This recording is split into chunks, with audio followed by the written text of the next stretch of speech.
Pernah nggak sih kalian mendengar istilah tumbal proyek?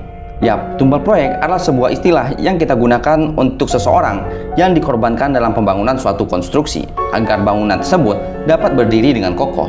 Dan tahukah kalian, ternyata tumbal proyek ini benar-benar ada di dunia nyata. Namun bukan di Indonesia, melainkan di negeri Sakura sana. Yap, di Jepang.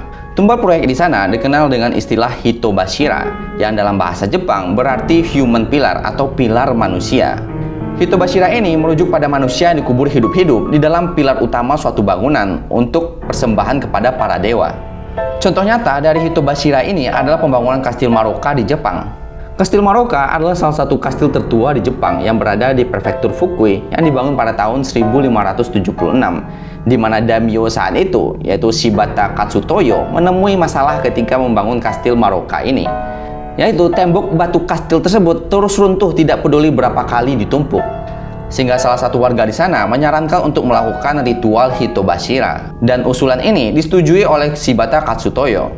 Hingga akhirnya dipilihlah seorang wanita tua bernama Oshizu sebagai tumbal dalam ritual hitobashira ini, sebagai persembahan kepada para dewa agar Kastil Maroka ini bisa dibangun. Oshizu dipilih sebagai tumbal dalam ritual ini mengingat kehidupan Oshizu ini sangatlah miskin. Dan Oshizu pun juga setuju untuk dikorbankan dengan satu syarat, yaitu salah satu putranya harus diangkat menjadi samurai agar nanti anaknya tersebut dapat hidup dengan layak, tidak seperti dirinya. Pengorbanan pun dilakukan di mana Oshizu ini dikubur hidup-hidup di dalam pilar utama Kastil Maroka.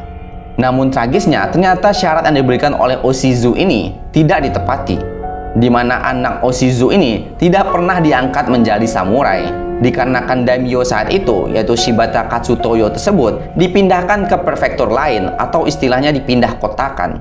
Dan semenjak saat itu, setiap bulan April, bulan di mana Oshizu ini dikorbankan, daerah di sekitar Kastil Maroka ini selalu dilanda oleh cuaca buruk, di mana parit kastil itu akan selalu dibanjiri oleh hujan lebat, dan penduduk sekitar menyebut fenomena tersebut sebagai air mata kesedihan Oshizu. Sehingga warga di sana berinisiatif untuk mendirikan sebuah makam untuk menenangkan jiwa Oshizu yang marah ini. Dan hal tersebut ternyata berhasil menenangkan kemarahan Oshizu ini, di mana sejak saat itu cuaca buruk tidak pernah lagi melanda Kastil Maroka, dan Kastil Maroka pun berdiri dengan kokoh. Bahkan Kastil Maroka ini lolos dari kehancuran pada akhir periode Edo, selamat dari Perang Dunia Kedua. Namun akhirnya kastil ini harus rusak akibat gempa Fukui yang melanda Jepang pada tahun 1948. Gua Anugrah, dan selamat datang di Insomnia.